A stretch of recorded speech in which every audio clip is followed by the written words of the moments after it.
안녕하세요. 포유환율연구소입니다. 오늘은 국채 발행과 통화량 관계에 대한 얘기를 하고자 합니다. 지금 오늘 이 주제를 선정한 이유는 대부분의 이제 경제 전문가들이 이 부분을 크게 오해하고 있는 것 같아요. 그 국채 발행은 모두 중앙은행이 인수를 하는 것처럼 그렇게 이해를 하면 자산 시장에서 대응에 실패할 수도 있죠.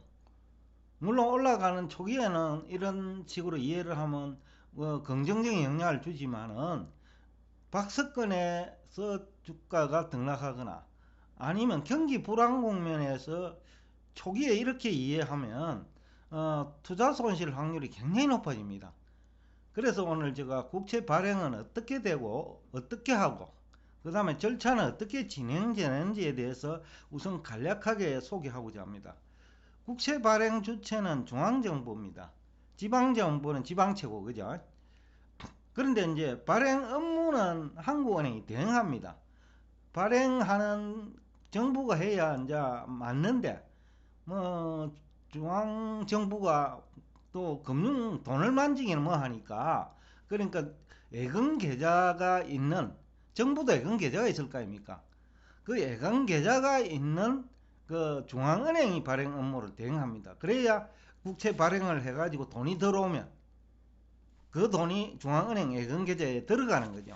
그러니까 국채 발행이 양적 완화가 아니고 지금은 공개 입찰이기 때문에 시중에 있는 돈이 일단은 중앙은행에 들어와요. 예를 들어서 국민연금이 국채 시장에 참여한다고 하십시다. 발행 시장에.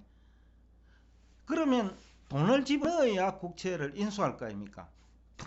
정부가 국채를 공짜로 국민연금에 주지 않거든요. 그러니까 돈을 집어넣어야 된다는 거, 정부에. 그러면 정부 계정은 어디 있느냐? 한국은행에 계좌가 설치되어 있어요. 그러면 그 국민연금이 가지고 있는 돈이, 그러니까 시중 돈이 한국은행에 일시적으로 입금되는 거죠. 그 누구 계좌에? 정부 계좌에. 그러니까 여러분들이 알고 있는 거와는 완전히 다르다는 거죠. 중앙은행이 업무는 대행하지만은 돈이 풀리는 것이 아니고 국채 발행을 하면요. 그 정부가 그 돈을 발행을 통해서 조달한 돈을 사용할 때까지는 그 돈이 그 시중에서 흡수된 거죠. 완전히 다르게 알고 있다는 겁니다. 지금 경제 전문가들이 또 정권 전문가들이 또 금리 얘기하시는 분들이 그리고 이제 2004년부터 이 이제 공개 입찰 제도가 정착이 되었는데 그 이전에도 그러면 모든 국채를 중앙은행이 인수했느냐? 아니에요. 그때도 시중은행한테 떠맡기기도 하고 했어요. 왜냐하면 금리도 그때는 정부가 정하고 할 테니까 금리 정해진 금리에 따라서 너네들 인수해라 라는 얘기를 하려는 거죠. 어차피 시중은행 자금 운용도 그 정부가 정하는 금리에 입각해가 하니까. 그러니까 이제 그때도 중앙은행이 모두 인수한 것도 아니고요. 2004년 이전에도. 그 다음에 경쟁을 시킵니다. 왜 경쟁을 시킬까요? 정부 입장에서는 금리를 낮은 수준에서 적어낸 사람한테 그 돈을 입찰을 대상자로 낙찰자로 정해야 되죠. 그래야 예산 부담이 줄어들고 국민 조세 부담이 줄어드니까. 그러니까 낮은 금리를 적어낸 그 입찰 참여자한테 국채가 그 순서 따라서 정해지는 거죠. 예를 들어서 500억을 하는데 국민연금이 100억만 하겠다 하면 나머지 400억은 또 국민연금보다 낮은 조금 더 높은 그쪽에 이제 입찰자를 선정하거든요. 그러니까 이제 금리에도 긍정적이지 오히려 국채 발행이 경쟁 입찰을 하니까. 특히 이제 경기 불안 국면에서는 국채에 대한 수요가 있잖아요. 그럴 때 더 낮은 금리를 적어내는 사람이 있다라는 거죠. 그러니까 이제 그럴 때는 뭐 금리에 오히려 긍정적인 영향을 미치죠.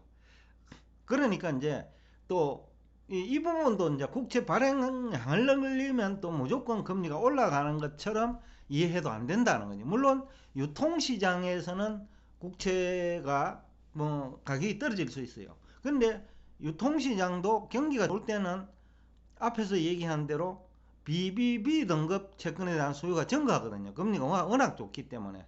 또 경기 불황에서 경기 회복 국면으로 진입하면 뭐 안전하잖아요.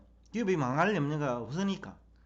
그러니까 이제 그 국채를 발행한다는 이유만으로 또 금리가 상승한다는 그런 주장도 설득력이 없다는 얘기죠. 그 다음에 이제 여기서 이제 대부분 오해되고 있는 이 부분인데, 그 국채 인수를 하려면 뭐 시중은행이든 아니면 연기금이든 그 돈을 지불해야 될 거 아닙니까? 국채 공짜로 주는 거 아니니까. 그러면 그 대금이 한국은행으로 흡수됩니다. 근데 대부분은 이걸 양적 완화 정책이라고 오해하고 있다는 거죠. 잘못 알고 있다는 거죠. 그래서 이제 중앙은행 통계를 보면 그것을 확연히 알 수 있습니다. 2005년부터 2020년까지 약 한 15년간이잖아, 그죠? 그동안에 뭐 국채 발행 많이 했고, 그 다음에 국채 발행 잔고도 그 평장 기준입니다. 연말 기준이 아니고 2005년에는 170조 원 정도에서 지금 727조 원이니까 약 한 6.5배 정도 증가했잖아요. 그런데 보능통화는 뭐 한 6배, 얼추 비슷하게 증가했어요, 비율은. 그런데 이제 여기서 이제 보능통화 증가가 국채 발행 때문이냐는 거죠. 그러면 예를 들어서 외국인 투자자들이 달러를 가져오잖아요. 예를 들어서 미국 그 기관 투자자들이 그 우리나라 국채를 사면 달러 가져와 갖고 우리나라에서 환전을 해 가지고 매수를 합니다. 그러면 외환보유고에 그것을 편입하고 돈을 현금을 내주지요. 그러면 이제 보능통화가 증가하죠. 또 무역수지 흑자가 나더라도 지금 2007년 이후에 2009년 이후네요. 9년 이후 지금까지 13년간 무역수지 흑자가 생기잖아요. 그러면 기업은 또 무역수지 흑자로 번 돈을 가지고 환전을 해가지고 월급도 주고 하잖아요. 그럴 때 또 보능통화가 증가해요. 또 우리나라에서도 외화 차입을 하는 경우도 있어요. 왜냐하면 전체적으로는 외화가 넉넉하다 하더라도 그 시중은행별로 보면은 수급이 안 맞을 수 있거든요. 외환 수급이. 그러면 시중은행에 그 외화부채가 증가하죠. 그래서 시중은행들이 외채를 가지고 있습니다. 뭐 가격 금리가 낮을 때는 외국이 또 그런 측면에서도 또 옛날에는 돈을 빌렸고요. 근데 요즘은 금리가 최근 한 5년 동안 한국에 오히려 낮았기 때문에 금리 때문에 돈을 빌리는 것이 아니고 고객이 이제 필요로 하는데 해당 그 은행은 돈이 없을 수 있거든요. 마치 시중에 돈이 많이 풀렸는데 은행 간에 콜마니와 콜론이 존재하는 것처럼 그 외환시장도 똑같다라는 거죠. 수급이 은행별로는 안 맞을 수 있다는 거죠. 그래서 이제 외화 차입도 있을 수 있고, 그래서 이제 보능통화가 증가하는 방법은 국채 발행을 통해서만 증가하지 않는다. 근데 대부분은 마치 국채를 모두 다 중앙은행이 인수하고 국채 발행하는 잔액만큼 돈이 풀리는 것으로 착각하고 있다는 거죠. 그래서 오늘 이 정보가 여러분께 도움이 될 거예요. 또 총통화는 또 국채 발행을 통해서 유동성이 흡수되더라도 증가해요. 앞에서도 얘기했지만은 M2는 그 현금화폐 중앙은행이 공급한 한 5%, 우리나라의 경우 나머지 95%는 시중은행과 기업 내지는 가게가 협의해 갖고 대출을 통해서 일어난 그 유동성이에요. 회사채도 마찬가지입니다. 은행이 인수를 하면 그 돈이 은행이 대출을 한 거나 똑같거든요. 회사채를 발행한 기업은 빌린 돈이고. 그러니까 이제 은행이 인수할 때도 이제 유동성은 증가하죠. 그런데 다른 기관이 연기금이 뭐 회사채 인수를 하면 그럴 때는 돈이 이동하는 거죠. 연기금 계좌에서 그 다음에 그 기업 계좌로 이동하는 거죠. 이체식이 주면 되는 거예요. 그래서 국채 발행을 할 때도 이체를 통해서 그 시중은행이 만약에 참여하면 시중은행 계좌도 중앙은행에 있거든요. 그러니까 시중은행 계좌에서 정부 계좌로 이동시켜주면 되는 거니까 그런 식으로 또 발행할 수도 있고, 그래서 국채 발행을 어떻게 하는지를 알아야 양적 완화 정책에 대한 이해가 확실하고 또 금리가 어떻게 될 건지도 알 수 있는 거죠. 국채를 공개 입찰을 할 때와 중앙은행이 공개 시장 조작 형태로 그 시중에 풀린 유통되고 있는 그런 국채를 중앙은행이 그 매수할 때는 다르다는 거죠. 시중에 유통되는 국채를 중앙은행이 인수할 때는 그는 금리가 낮아지는 경향이 있죠. 그래서 양적 완화 정책 초기에 금리가 낮아지는 경향이 있습니다. 그래서 이 금리와 또 국채를 어떻게 발행하고 또 중앙은행은 대응할 때와 공개시장 조작 형태로 시중에 유통되는 국채를 매수할 때 금리시장에 미치는 영향이 다르다는 거죠. 그래서 오늘 제가 이 자료를 가지고 나온, 이건 미국도 마찬가지예요. 제가 앞 시간에 미국 원래 3월부터 6월까지 그 본원통화량이 많이 줄었거든요. 그럼 월 1200억 달러씩 공급을 한다면 줄 이유가 없잖아요. 그러다가 우리 한국이나 기타 국가에서 미국 증시에 투자하기 위해서 돈 많이 들어갔거든요. 원래 3월부터 한 6, 7월경에 미국 증시가 잘 되니까.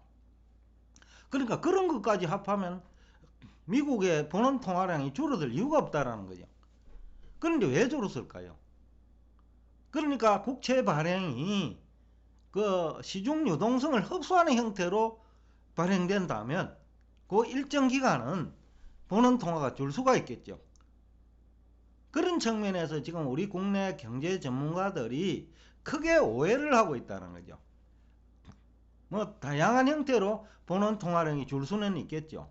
우린 1995년부터 1998년 초까지 본원 통화량이 한 25%에서 30% 주는 거는 무역수지 적자가 나니까 기업들이 유통되는 돈을 가지고 달러로 환전하는 과정에 본원 통화 흡수돼 버리는 거예요.